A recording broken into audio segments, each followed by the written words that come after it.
Missed an episode of your favorite podcast? Choose from over a decade of content in our archives, not just the latest episode. All free at GCNlive.com. This is your call to action.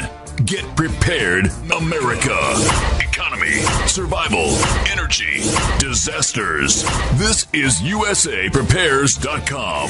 Informative radio, educational radio. Interact now by emailing instructor@USAPrepares.com or text at 434-390-7953. Class, please take your seats. Now, your instructor, Vincent Finelli. Dr. Shealy, are you blissed? Yes. Me too. Me too. I was Dr. Shealy. I was telling Brad that I called you, and or that we were talking about your. Well, let me ask you this: do you remember me calling you like a day or so ago, and I was all excited? You remember that? Of course I do. Would you mind sharing just a little bit of that discussion, and then I'll flesh it out? Because I've got even more to tell you.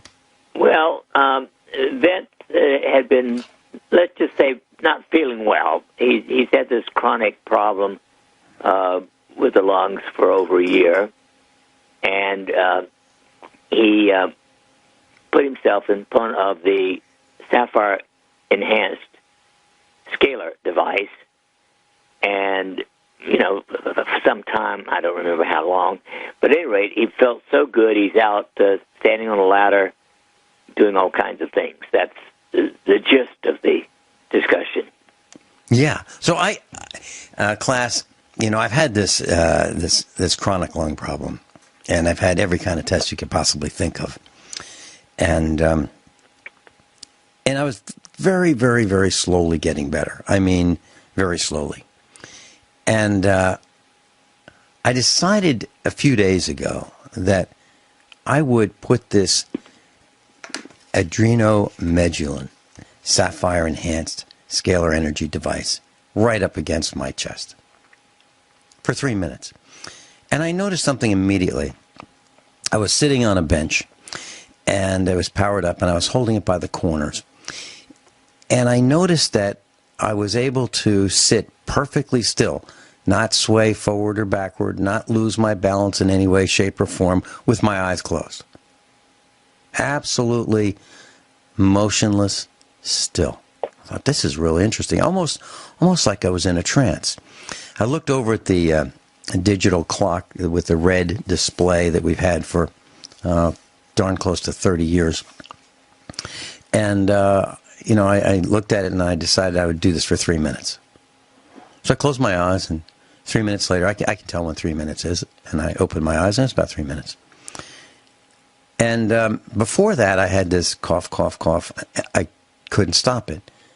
Kind of like Hillary Clinton's cough. Couldn't stop it. Oh, come now. You haven't had a total brain transplant. No. And so I took this device off my chest, and within a minute or so, roughly a minute, I had this really productive cough. And that was pretty much it. And I didn't cough for the rest of the day, which was highly unusual. So that night, I did the same thing. And I was coughing. Toward the end of the evening, I started coughing again. And I put this your device up to my chest, and right where my throat is, just under my chin. 3 minutes. Had a productive cough, and that was pretty much it for the coughing. I did that the next day.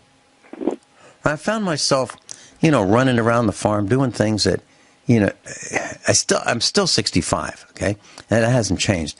And I'm doing things that I would say the average 65-year-old is probably not doing without this lung condition, okay? Well, I've got all this energy, I'm hyper, and I'm getting things done, and I'm climbing the scaffolding. Mrs. Finelli and our son and I decided to redecorate the solar panel array. It has 28 panels on it. They're 3 feet by 6 feet in height. They're 2 stories high, and it takes climbing in the bucket of a backhoe, front bucket of a backhoe, to get these things to the second level of height. They're screwed in from the back. They're drilled and tapped into this frame that we made, and so it's really the hard way. So we're taking them off in one mounting fashion, and I didn't like that. I wanted them bolted better, and so this is version 2.0. Taking them down, moving them, putting them back up, and so Mrs. Finelli and I and our son are doing this, and it's laborious, and it's heavy, and it's windy, and these panels are like sails, and trying to hold on to them, and they're made out of glass. So nobody in his right mind would be doing this, right? But but we're doing it, and so I'm using my chest muscles, and I would be in intense pain under normal circumstances from this disease. Well, I'm here to tell you that the improvement in my health, my lung power, my stamina, my strength is increasing at an increasing rate. And it's not just it's just a little bit better. It's not just 2% better. It's way better. Now, so I was so excited, I called Dr. Shealy. I said, "You're not going to believe this. Dr. Shealy, you're not going to..." Well, I called him Norm, because he wants me to call him Norm. But I can't do that on the air, because it's out of professional, out of respect, I call Dr. Shealy on the air, even though he insists that I call him Norm. Anyway, so I was so excited, I told him that this is what's happening. I said, "You're not going to believe it." He said, "Believe it, believe it, believe it." And it's absolutely true. Now, here's something that happened that I didn't tell you, Dr. Shealy, because I didn't know about this until last night. So Mrs. Finelli said, "Hey, Vin, how does this work?" And I said, it's really difficult to explain this. And actually, we don't really know exactly how it works. She said, "Well, my hip's been bothering me for months, because she's been helping us build this rack and painting the rack and climbing up and down in the bucket and all that stuff. And this has been a pretty long project, and her hip's been hurting, and she's the same age I am. And lately, by lifting these solar panels, she hurt her thumb, and she couldn't open jars in the kitchen. Like if she's going to cook and get some pepperoncini out or something like that, she couldn't open the jars. So she said to me last night, "So how does this work?" And I was kind of at a loss to explain it. And she said, I tried it, and I didn't know she was going to do this. So she held it against her hip, and she said for 2 minutes, because I told her what my experience was, and then she put her thumb in front of it, and she said her thumb doesn't hurt and her hip doesn't hurt. So Dr. Shealy, now this is it's only 2 small cases. However, they were independent, and she does not imagine things. She just doesn't. And I'm here to tell you that I am absolutely delighted with the response. Now, does what I'm telling you, does this seem far-fetched? Because not at all. Not at all, Vince. Bill Tiller, Ph.D. physicist, former retired chair of this department at Stanford University, has said that if you could channel or focus the energy in empty space, which is filled with scalar energy, and you could focus it in the amount of space equal to a hydrogen molecule, it would have enough energy to boil the ocean.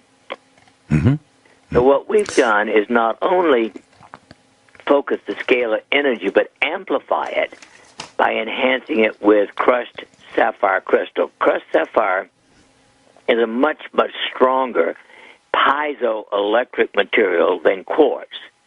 Piezoelectric means it can receive, store, and transmit electromagnetic energy.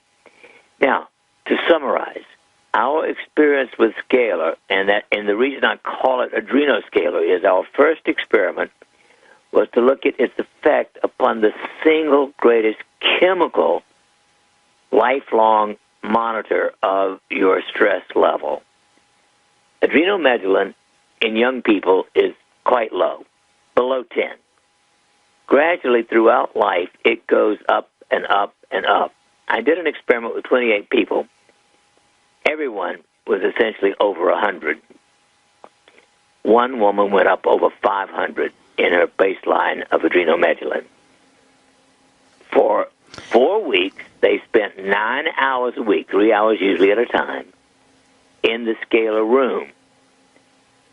And at the end of that time, after only 36 hours exposure, the adrenomedullin came down an average of 52%. That's when we went back and amplified it with the sapphire. Then we actually checked their free radicals in the urine. Free radicals are in everybody. They are the cause of aging, cell death, and ultimately our death. Average free radical, and they spent 3 hours in the sapphire enhanced adrenoscalar room, and the free radicals went down 40%. We took a drop of blood, just one, well, 2 drops of blood, really. 1 drop of blood was looked at immediately under the microscope for inflammatory responses, of which there are a number. The other drop of blood was put for 20 minutes in front of the sapphire enhanced scalar and then looked at. Now, ordinarily, a drop of blood looked at 20 minutes later is already beginning to deteriorate. And it sort of dies within an hour left on the slide. In 20 minutes under the scalar, every monitor of inflammation was markedly decreased. The blood got better instead of worse with time. So, and we now have looked at what happens to your EEG, a computerized EEG, a brain map. If you're just relaxing, you truly relax, you're going to produce some delta. But if you put the scalar within a couple of inches of the top of the head, the delta doubles or more. So it puts you into deep, deep relaxation. In my opinion, scalar is number 1, 2, and 3, the greatest stress reducer ever discovered to this point in time. Now, we are about to do a year-long study of people sleeping with it in their bedroom. Hold that thought. We'll be right back. Class, Dr. Norman Shealy is with us. And, Dr. Shealy, as much as I love the commercials and as much as I love hearing them here in the studio with my headphones on, I took the headphones off and I said, I've got another minute. I raced over to the scalar energy device for a quick tune-up. Oh, man, you are wonderful. So I got a 30-second tune-up. So you were telling us about this year-long study. Yes. Telomeres.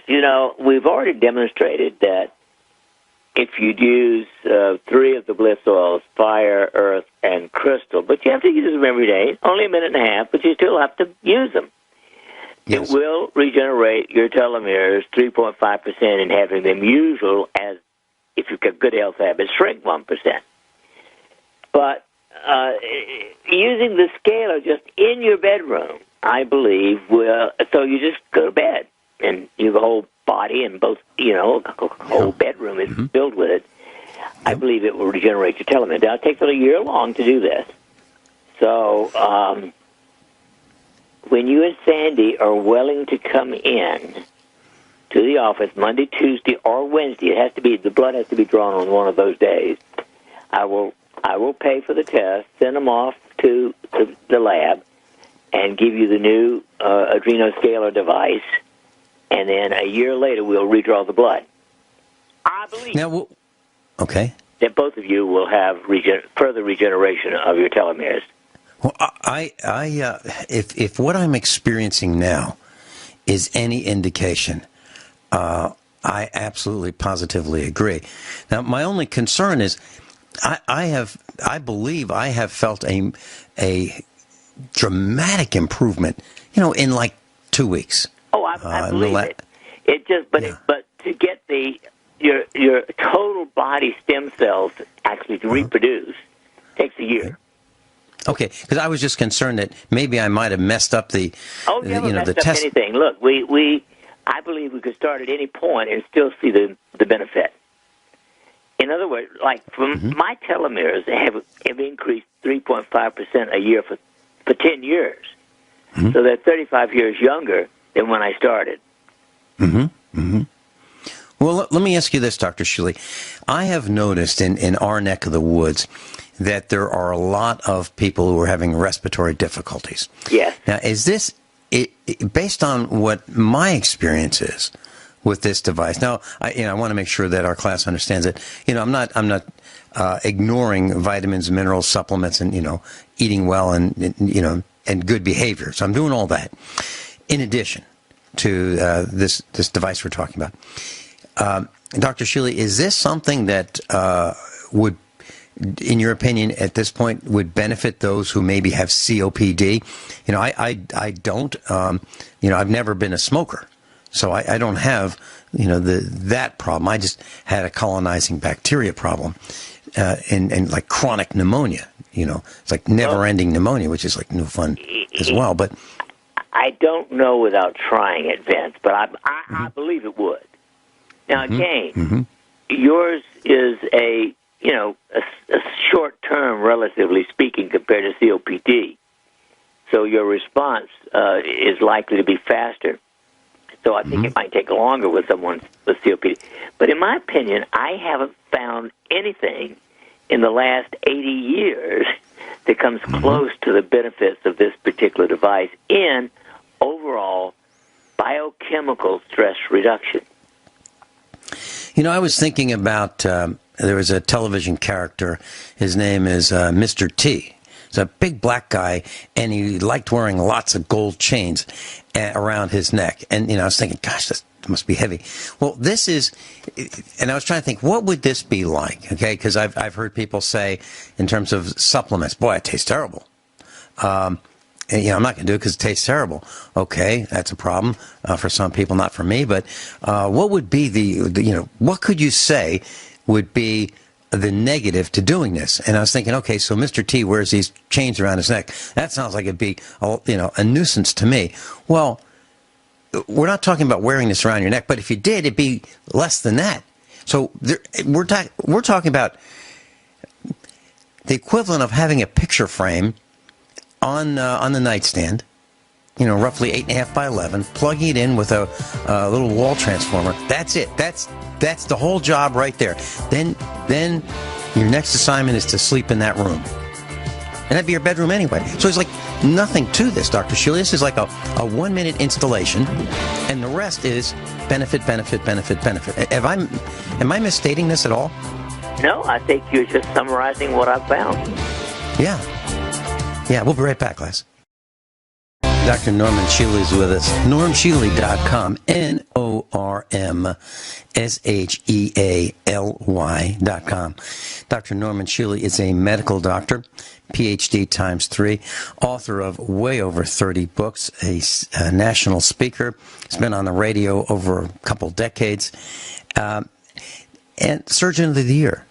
Dr. Shealy, this test that you're doing, will you be, do you have your volunteers all lined up? I mean, I'm all excited about this. I really am. I do. Okay. I was just wanted to, I'm sure the class was thinking about, boy, I'd like to be part of this. Right. So I was just wondering if you already did. Well, they can do it on their own, of course, but for the research people, I pay for it. Yes. But that's because I really want these results. On the other hand, all of the other health benefits are theirs without measuring the telomeres. So that's, to me, again, I do think quite conservatively this is infinitely the most important discovery of my life. Well, I've got to tell you, class, I am not embellishing, enhancing. What I've told you is absolutely true. And I haven't called Dr. Shealy to say, Dr. Shealy, here's What results should I get? What I did was I called him and I told him I was so excited a couple days ago that I was so excited about these results. I had to call him. I just couldn't contain it. And he said, yeah, that's what he expected. And it's absolutely incredible. So you heard it right here on the air. Dr. Shealy, one of your pet peeves and mine are these cell phones and how dangerous they are. I'd like to I'd like to read in so many respects. As a matter of fact, if Americans realized how many fatalities, how many injuries there are relating to these cell phones, they would put a stop to it. If it weren't so convenient for them to find out what everyone around them in their little circle of friends and family are doing, if they weren't so concerned with that, they might put them down. But let me just read this. This is from Bloomberg.com. Amid a historic spike in U.S. traffic fatalities, federal data on the danger of distracted driving are getting worse. It says Jennifer Smith doesn't like the term accident. It implies too much chance and too little culpability. A crash killed her mother in 2008. She insists when her car was broadsided by another vehicle while on the way to pick up cat food. The other driver, a 20-year-old college student, ran a red light while talking on his mobile phone, a distraction that he immediately admitted and cited as the catalyst of the fatal event. He was remorseful, Smith, now 43, said, and he never changed his story. Yet in federal records, the death is not attributed to distraction or mobile phone use. It's just another line item on the grim annual toll taken by the National Highway Transportation Safety Administration, one of 37,262 that year. 3 months later, Smith quit her job as a realtor and formed StopDistractions.org, a nonprofit lobbying and support group. Her intent is to make the tragic loss of her mother an anomaly. To that end, she has been wildly unsuccessful. Sounds familiar. 9 years later, the problem of death by distraction has gotten worse. Okay, that is just part of this article. During the break that we just had on this broadcast, I called her up. I got her phone number. Called Jennifer Smith. She said she was unavailable or unable to take my call, or she was driving. That's what her message said. And so I left her a message, and I invited her to come on the air with us. Now, Dr. Shealy, so it's not just you and me. She's with us. And not only have we not been successful in broad terms of stopping this plague of cell phone distractions, she's been unable to as well. So Vince, maybe there's an article that came out within the last month that shows that when someone is just talking, not even texting, just talking on the phone, they are functioning at the level of someone who is slightly drunk. I absolutely believe it. I absolutely believe it. Because, class, if you think about it, let's say you think back to the days of a corded phone, with a cord, like the kind I have at our home. And some of these I have 25-foot cords on, so I can walk in paces, I'm talking. But I got to tell you that if during the time, let's say it's a 10-minute call, I am distracted by the phone call. So if I had to do something that required concentration and talk on the phone at the same time, I would not be able to do it. I wouldn't. And that's with a corded phone. I just had an idea. We have instead of distraction, the term should be phone drunk. Yes. Let's get going phone drunk as what it is when you're talking on the phone. Yep, and you're right, because even the Missouri Department of Transportation, they've got these signs all over that you can change the text on. And I guess they were put up allegedly with the intent of saying, fog ahead, accident ahead, crash ahead, mowing ahead, slow down because, those kinds of things. They're also, when they're not being used for that, they're saying things like, put the phone down. Put the phone down. And there's no question. What you're saying, Dr. Shealy, is absolutely true in my mind, and I'm sure it is with others as well, that it is really a distraction and it's really dangerous. And, well, I don't want, if I were having an operation, I would not want the surgeon to have his shoulder holding the phone and the scalpel, in his hand. I wouldn't want that. I wouldn't want an airline pilot, if I were flying, to be on a cell phone.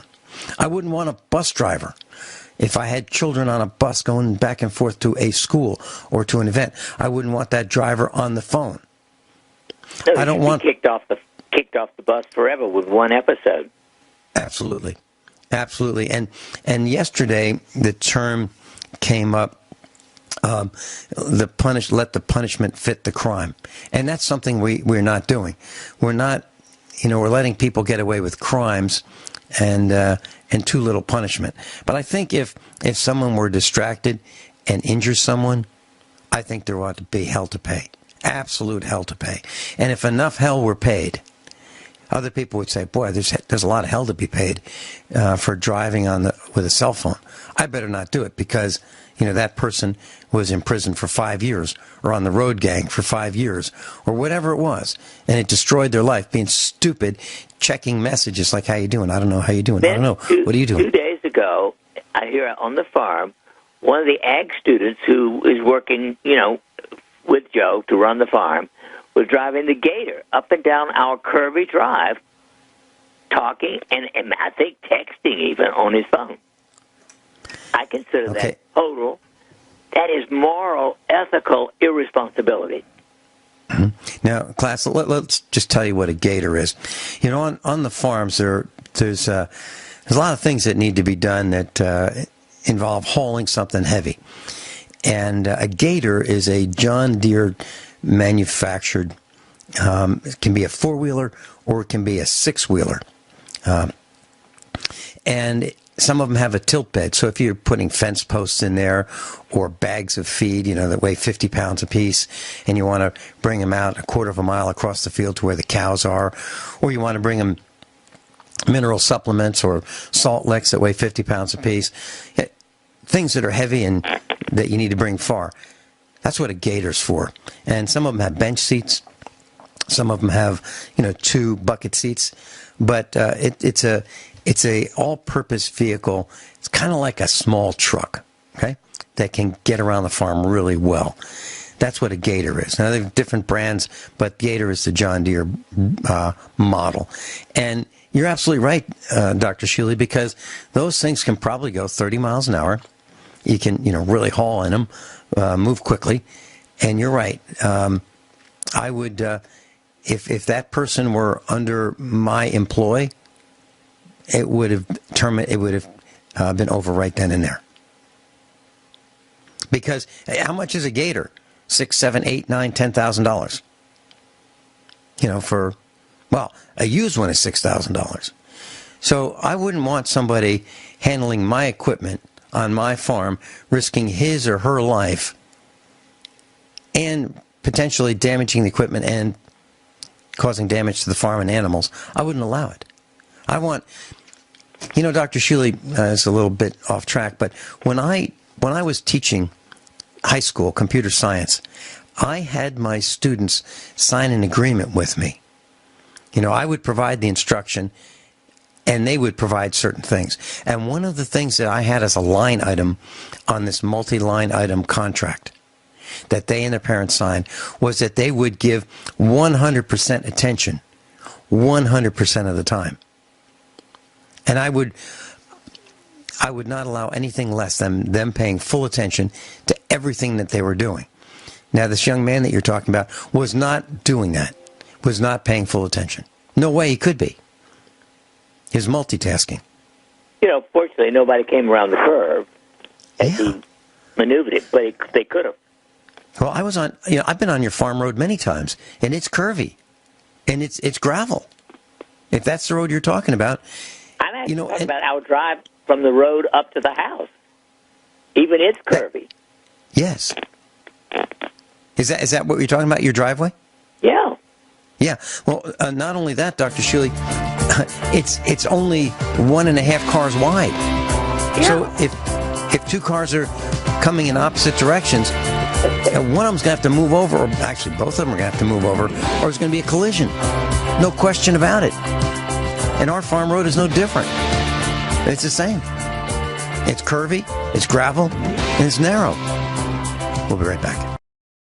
Class, Dr. Norman Shealy's with us, and we're talking about cell phones, and we're talking about distracted driving and dangers of it. And Dr. Shealy, just one more exclamation point. As part of this article in Bloomberg.com, the article is titled, "Smartphones Are Killing Americans, but Nobody's Counting." Let me just read one more paragraph. It says, "Perhaps more telling are the findings of Zendrive, Zendrive, Incorporated, Zendrive, Inc., a San Francisco startup that analyzes smartphone data to help insurers of commercial fleets assess safety risks. In a study of 3 million people, it found drivers using their mobile phone during 88% of trips. The true number is probably even higher because Zendrive didn't capture instances when phones were mounted in a fixed position, the so-called hands-free technology, which is also considered dangerous. So we're saying 88% of the trips, people are using cell phones. That's almost every trip, Dr. Shealy. So my concern is if I'm in a vehicle and I'm paying attention and I'm doing everything I can to not crash and not be involved in an accident caused by somebody else, people are using their cell phones in 88% of their trips, which to me is totally unacceptable. So I just wanted to share that thought. I just wrote one of my upcoming e-newsletter. Just talking on the phone creates your mind equal to someone lightly drunk. Cell phones are now a greater cause of auto accidents than alcohol. Total destruction, like seriously drunk, is texting. Driving or walking on sidewalks while talking on a phone is stupid drunk. Cell phones are seriously dangerous to your health and those around you. You are a terrorist in action. That's as mild as I can put it. Yeah, and not only that, I mean, just from an annoyance standpoint, how many times have we been in a checkout line, waiting for the cashier, and then the cashier is, doing the transaction for the customer. Customer might be the one customer or two customers ahead of you, and then the customer gets a phone call and then gets totally distracted, forgets what she's doing, and is oblivious to the fact that she's now enhancing the length of time that you got to wait to get through the register. The gal at the register's annoyed because it's holding up traffic at the register. Everyone in line is annoyed, and the person on the phone is oblivious. We see it at restaurants. The waiter or waitress comes around, and the person who is going to be ordering the meal puts their finger up, so like, wait a minute, I'm on the phone. And the waiter's thinking, it sure would be nice if you paid attention so you could get this order so we could get the rest of our customers served. Wouldn't that be nice? But we see it with people pushing shopping carts. They're totally distracted. They have no idea that they're parked in the center of the aisle. They have no idea. They're totally distracted. Now, extrapolate that. Class, please extrapolate that. Now we're behind the wheel and we're doing that. Totally oblivious to what's going on. It's got to stop. It's got to stop. It's unacceptable. So that's all I have on that, Dr. Shealy. Well, I think it should become a serious crime. Yes. Okay, so we're proposing right now that a bill that makes it a serious crime, a felony, to be on the phone while behind the wheel.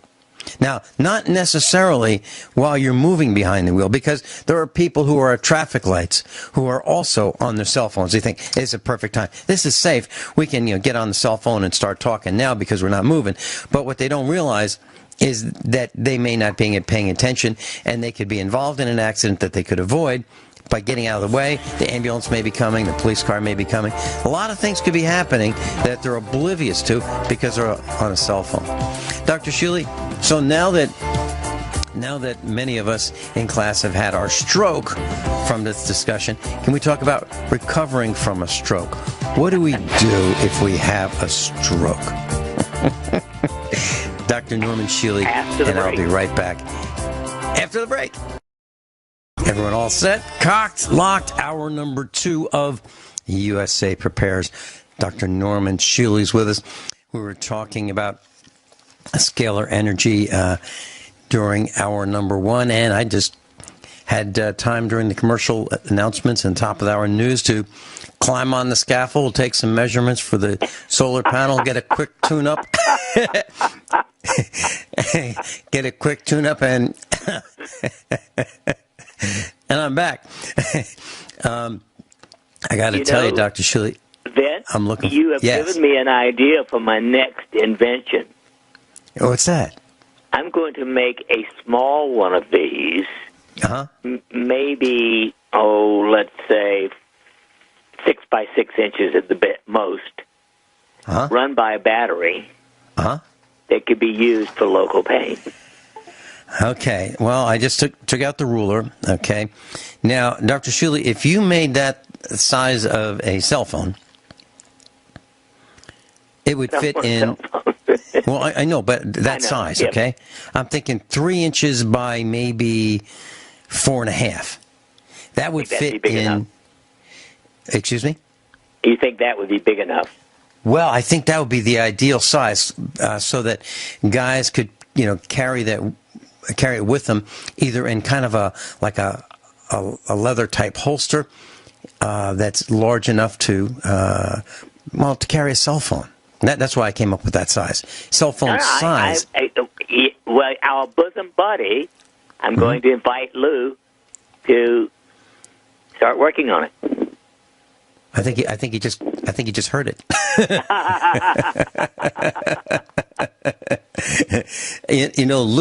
Lou is a wonderful, wonderful person. He is so calm and mild-mannered and brilliant, all in one package. Absolutely a genius with electronics, yes.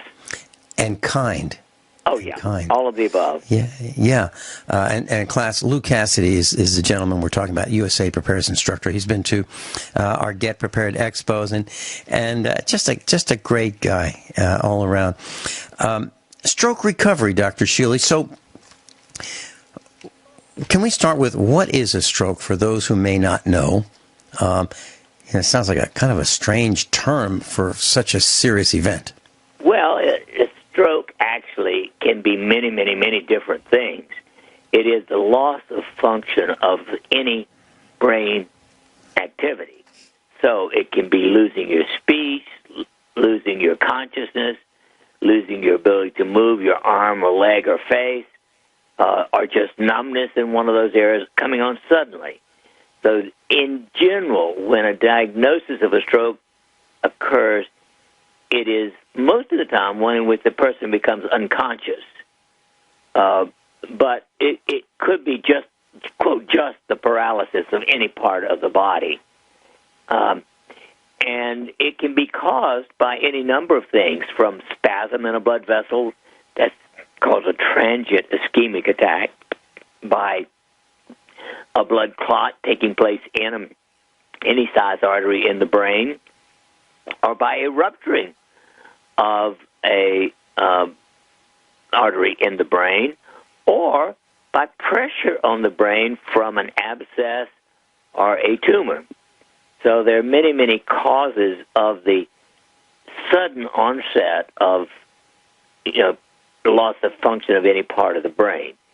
Now, depending upon what the cause was, obviously the potential for treatment varies all over the place.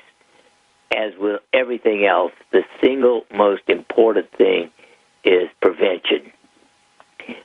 John Knowles, whom I quote very frequently, wrote in the late 70s, 95% of people are born healthy and become unhealthy because of human misbehavior.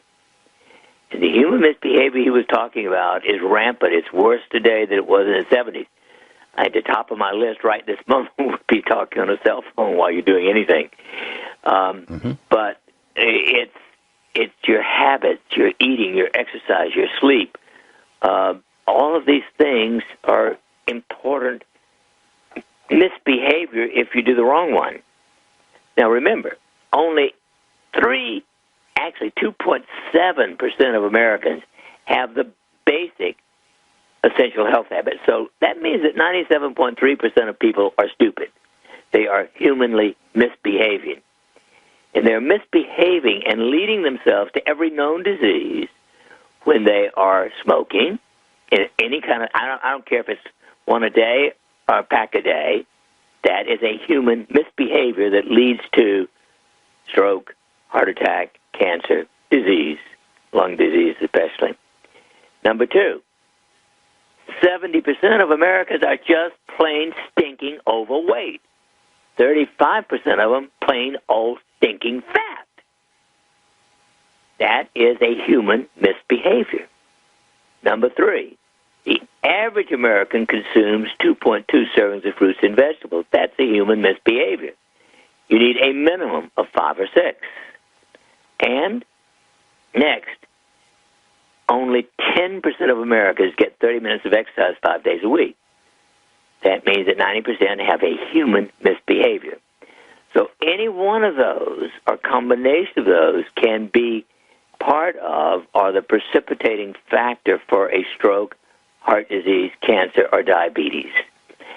Which organ it picks out in which to cause the major trouble is all over the place. It's partly genetic and all kinds of other things. Don't know if I've answered your question. Yeah. You know, as you're saying this, I was thinking about, I was prescribed prednisone, a steroid, and I had massive inflammation. And so, respiratory inflammation. So I was prescribed this, and I was like eating everything in sight. And I gained weight. And as I think about this, Dr. Shealy, I was thinking that I wonder if one of the reasons that, you know, we see so much obesity is prednisone, I think, is prescribed not quite like candy, but for a lot of maladies, right? Oh, isn't prednisone? Yeah. Yes. And indeed, other than in very serious acute illnesses, I would not prescribe prednisone. Well, I'll tell you, class. Let me just tell you, it winds you up. What if you are anxious to begin with? You're really anxious, and you know it's known to make people grumpy. It's known to make people aggressive, heightened aggression, and it tends to make people eat like food is free, and this is like the last meal you're going to get. So what happened to me was I'd wake up in the middle of the night and I'd have 2 more dinners in the middle of the night, like 3 o'clock in the morning. I couldn't stop it. Well, I weaned myself off this steroid, but you know, I started getting this little bit of a belly, and I didn't like it. Well, I went from 138 pounds. I was probably 128 in high school. And at age 65, I'm typically weighing in at 138, 10 more pounds. But I gained 6 more on the steroid. So I was up to 144, and it was like all in one place. Well, almost. And I'm thinking, gosh, I don't like this. I really don't like this. It's uncomfortable, you know, having this extra 6 pounds. So, you know, I weaned myself off the prednisone. And here's what I did, Dr. Shealy. It was really simple. You know, when we open our kitchen cabinets to get dishes and cups and things like that and saucers, there are generally three sizes of plates. There's the dinner plate, there's a dessert plate, which is smaller, and then there's the saucer, you know, that you put under a cup that, you know, matches the the china, if you will. And I said, number one, I don't think I need to have this great big plate. I can use the smaller plate. I can actually eat lunch on the dessert plate. I can eat breakfast on the dessert plate, and I can eat dinner on the dessert plate. So I had a smaller plate, and I ate less. And now I'm at, this morning, 138 pounds. That's right where I want to be. Now, Vince, we've been talking about human misbehavior. Now we're talking about optimal human behavior.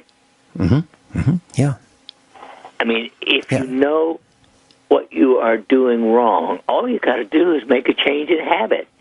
I mean, yes. There's an old-fashioned thing called willpower. Yes, but I got to tell you, it's darn near impossible to if you're on. Yes. Yeah.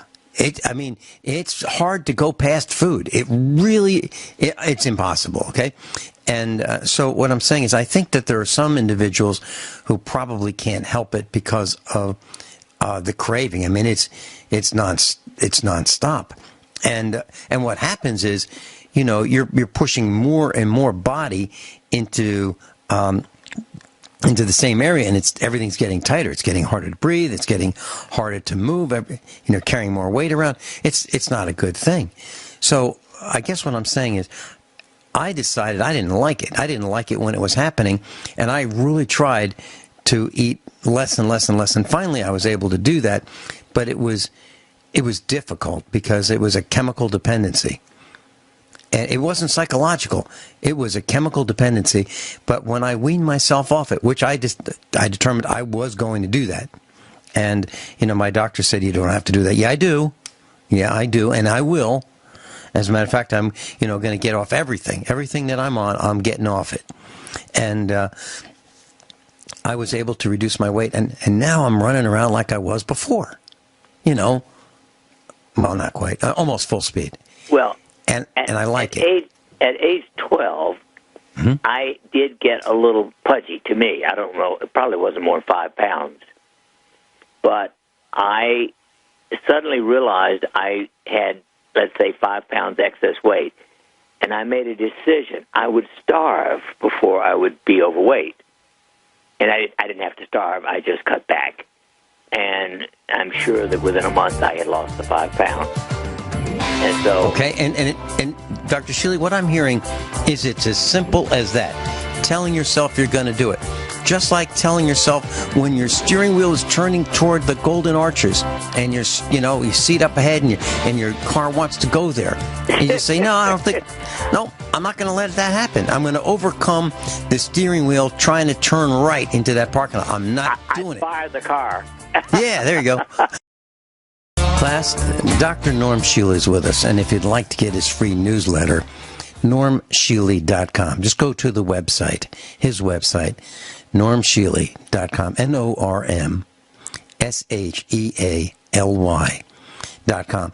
You can peruse the website. You can read his suggestions for optimal health. You can buy his books. You can buy his bliss oils and the youth formula, the same youth formula that I take. It's vitamin C with MSM.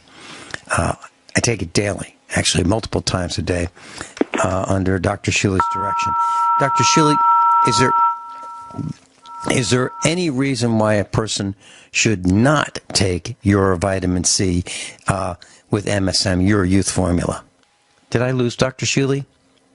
Okay. I have a feeling he'll call back. Okay.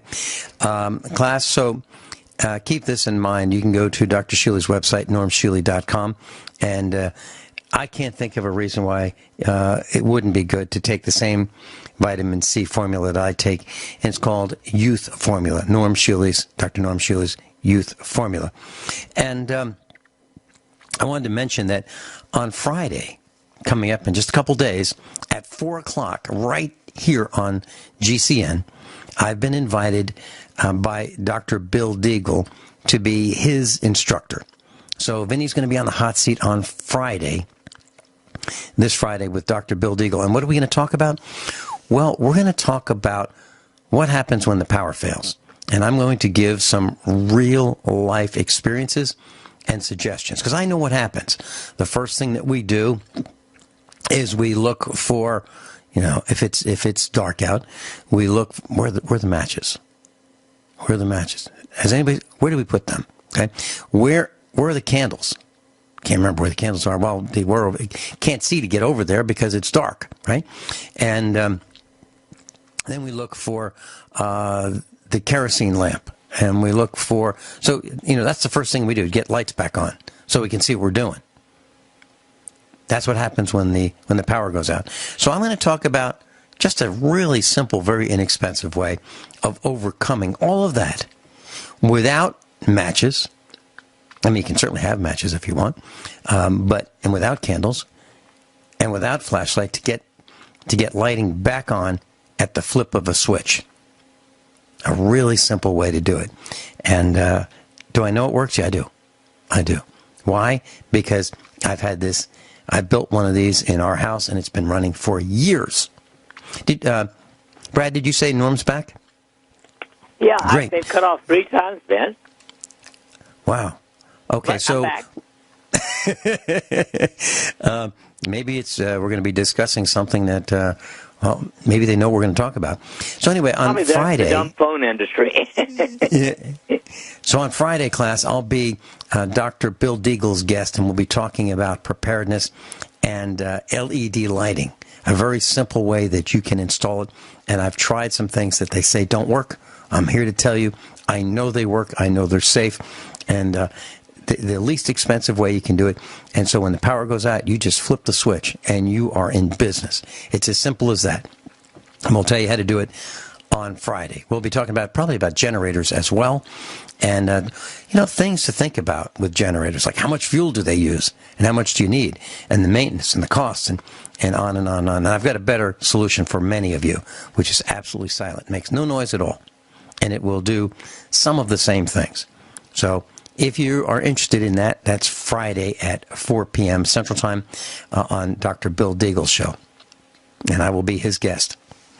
Okay, Dr. Shealy, we were talking about I wanted to lose weight, and all I did was tell myself I am going to lose weight no matter what.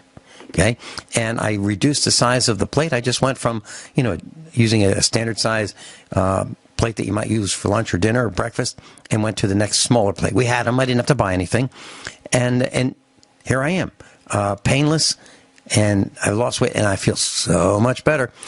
So willpower is important, and if you want to, why don't you try it? Now, are there any risks, Dr. Shealy, in doing what I did? Yes.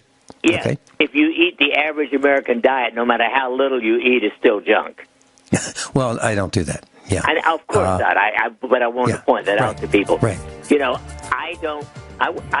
Again, you've heard me say this before. I went to McDonald's in 1962. Yep. I took one bite and I spit it out. Mm-hmm. And I've never been back. Yep. I don't go to McDonald's. I don't go to Arby's. I don't go to any fast food restaurant. Period. Yeah. And if you left that store, I don't shop on the center aisles except for toilet paper and soap.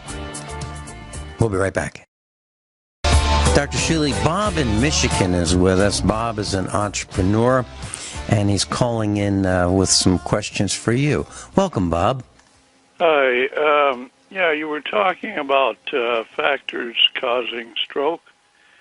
Did the doctor mention high blood pressure? Or what Dr. Shealy, are you able to hear Bob? Well, I am. I need to know whether he's taken anything so far. Is he overweight? I'm just asking in general. I mean, I've had doctors advise. Oh, okay. Well, in general, high blood pressure. At the top of my list is Kyani Nitro Extreme. 15 drops twice a day, up to 30 drops twice a day. Works extremely well, safely, with all kinds of benefits, and reduces blood pressure adequately in 70% of people. Well, is high blood pressure a disease or is it a symptom? Well, it's both. because it may not cause symptoms that you feel, but it's a finding on exam, and it is a precursor for stroke and heart attack. So it's something you want to get under control, definitely. Now, if the Kyani Nitro Extreme does not work, the next best thing is a combination of Dr. Shealy's Essentials, Dr. Shealy's Youth Formula, and taurine, 6,000 milligrams a day. That works in 90% of people. A lot more things to take, but it's safe, and it works. So it can be brought under control in the vast majority of people by those two things. If that doesn't work, of course, there's autogenic training, where you retrain the autonomic nervous system.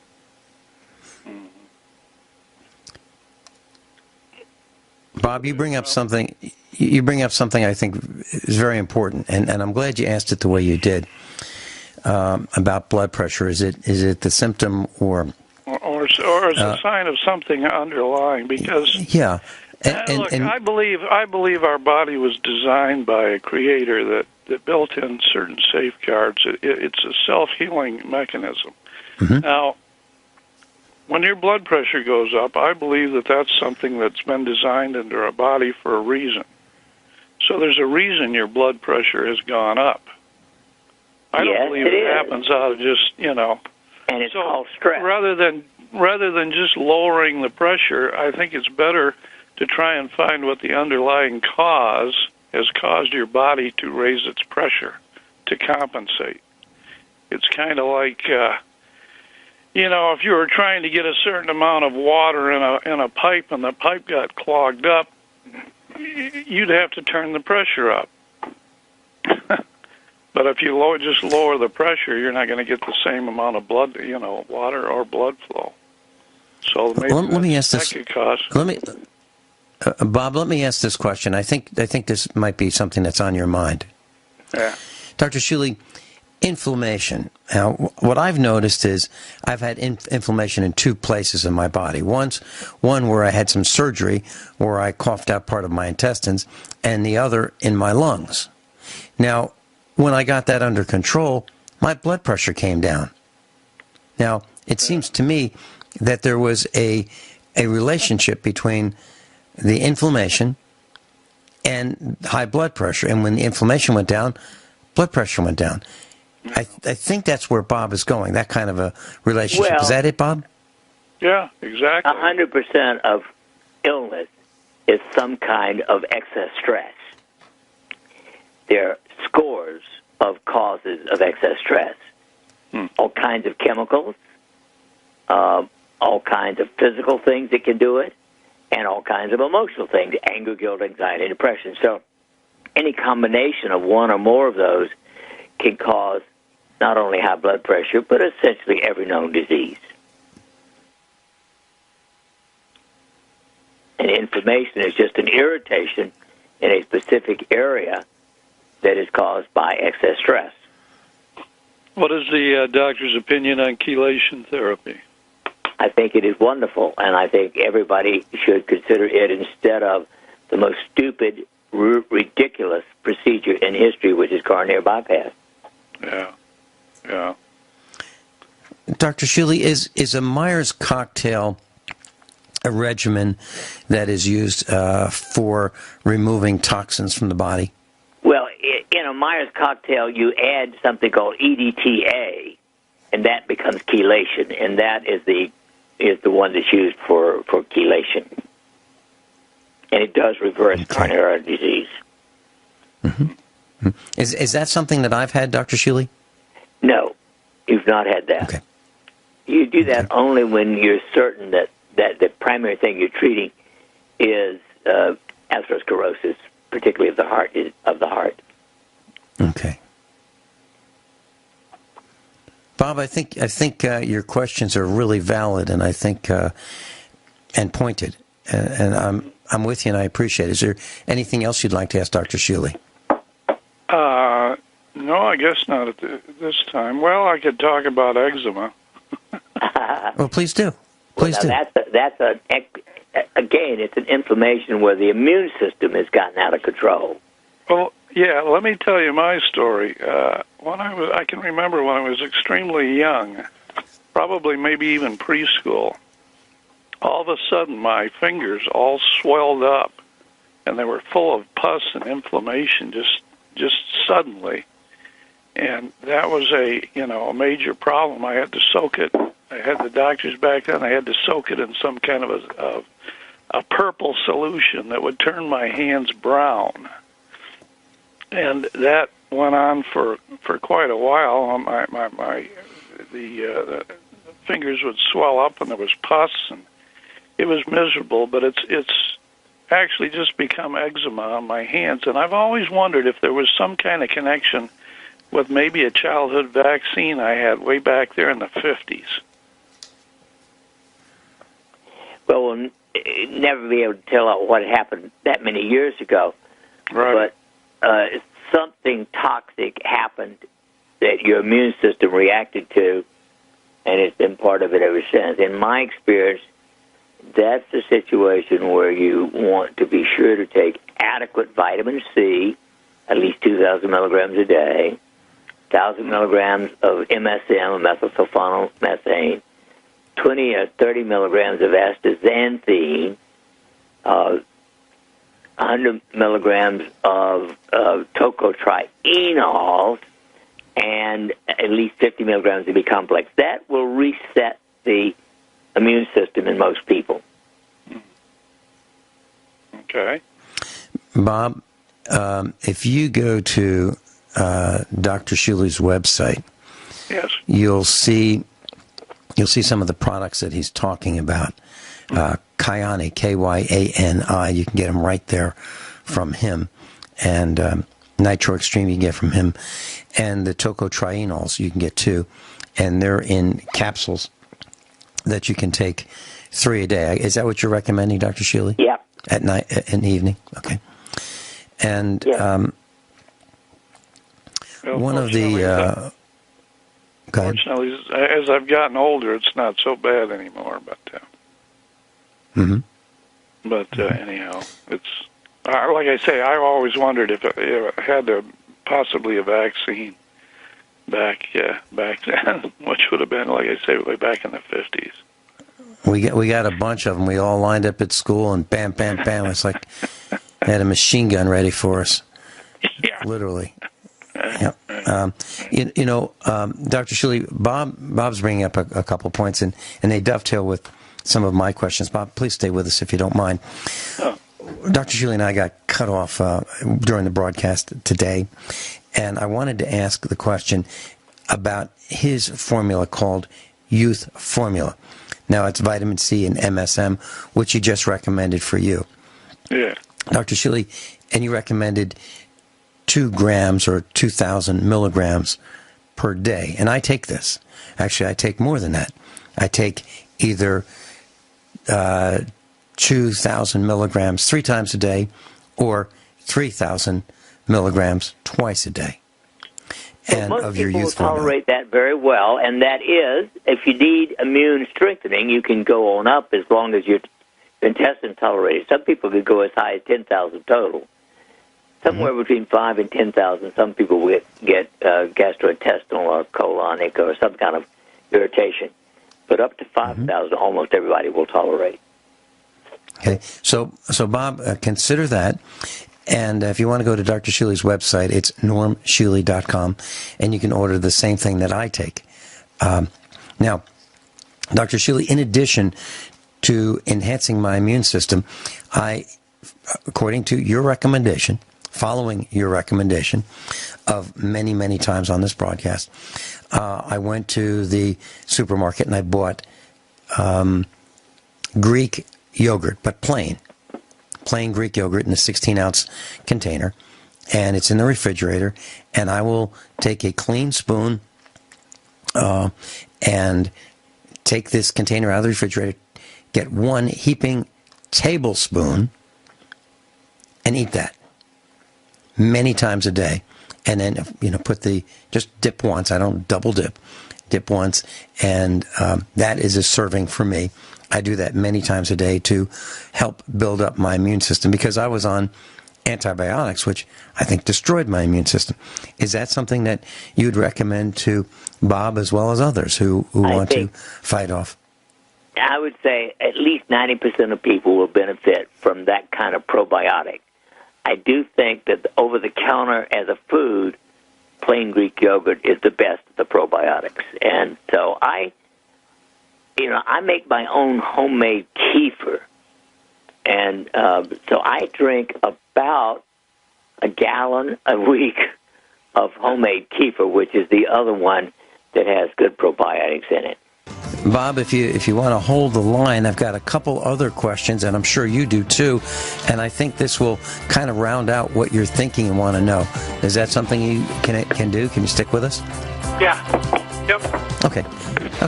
Bob in Michigan, he's an entrepreneur, and he makes speaker grills for vintage speakers like JBL and Marantz, and the really nice speakers of. Dr. Norman Shealy is with us, medical doctor in class. His website, normshealy.com, NORMSHEALY.com. And if you'd like to write down his phone number, should you desire a consultation, Dr. Shealy, can you provide that phone number that you have in Springfield, Missouri? 417-351-5221. Class, let me repeat that. 417-351-5221. That is the telephone number for Dr. Shealy's clinic in Springfield, Missouri. So, Bob, here's what I wanted to share with you. You were talking about eczema. Now, Dr. Shealy mentioned that's a problem with the immune system. Well, we have dogs that live outside, and they get tick bites and they get flea bites, and sometimes they just can't stand it and they'll chew their hair off. And what we found is to stop the itching, Mrs. Finelli and our son will apply coconut oil to that spot, and it seems to soothe it, and within a couple weeks their hair's back. So Mrs. Finelli tried that on her when she gets tick bites. We're farmers, so this kind of stuff happens. We get tick bites and we get chiggers and things like that and flea bites, and so immediately she will put coconut oil on that spot, and it almost immediately stops the itching, and within a couple days it's like there hasn't been a bite. Dr. Shealy, do you have any comments on that? Is that okay to do? Well, it's certainly okay to do. That's a new one for me, but this is a wonderful thing about personal experience. Often it comes upon something that is outstandingly good for everybody. Okay, so Bob, from my perspective, not from a medical doctor's perspective, just a farmer, you may want to try coconut oil. It seems to work really, really well, and you can get it at the Chinese factory outlet. You can get it at Sam's Club. There are plenty of places where you can get it, and you can even cook with it. So, just a thought about that. Next question, and Bob, you may be interested in this. I was doing some research, and when I talk to people in waiting rooms and if I'm the designated driver to take someone to a doctor's appointment, I just can't sit there. I'll talk to the person to my left, my right, across from me. And it seems like lisinopril is something that a lot of people are on. And, it's a derivative of snake venom, and it's used to treat high blood pressure. Dr. Shealy, I was reading some of the side effects. Came home, and complications of lisinopril, and headache, okay, people can live with that. Dizziness, well, maybe not so much, especially if you're behind the wheel. Persistent cough, that's not so good. Low blood pressure, chest pain, and then hair loss. It can cause hair loss because it's toxic to hair follicles. And so the question is, Dr. Shealy, it can cause erectile dysfunction. But other than that, Mrs. Lincoln. I hope you don't grow scales, too. Yeah. So, Dr. Shealy, if someone's on lisinopril, do you have a recommendation for if they've decided to wean themselves off? Is it safe to go cold turkey or what? Done under supervision. Definitely, okay. I have no trouble adding any of the supplements that I mentioned, but the weaning part of it, you got to be careful. You must not stop a drug suddenly. Okay, because your system has become dependent on it. Well, you can get a rebound. Yeah. Okay. Bob, in the final minute or so of this broadcast, do you have any questions for Dr. Shealy that maybe we have not touched on? What's this kefir he was talking about, this homemade kefir? Well, yeah, you can buy plain kefir at some grocery rare or good health food stores. And basically, if I'm making a gallon of it, I put in a full pint of the original mother liquid, so to speak, and then fill up the jar with whole milk and just let it sit at room temperature with a cover over it for 24 hours, and it's ready. So I do that about once a week, and I either use two quart jars or one gallon jar. And if I'm only doing 2 quarts, I just leave 1 full cup of the kefir plus the rest of it with whole milk. Okay. Did that help, Bob? Yeah, fine. Yeah. Hey, Bob, thanks so much for calling in. I appreciate it, and I know our class does as well. Okay. Class, I want to thank Dr. Shealy for being with us, spending 2 hours with us as he does on Wednesdays. Dr. Shealy, thank you so much. Thank you. And class, above all, you too. Class, above all, honesty and integrity. What happens next?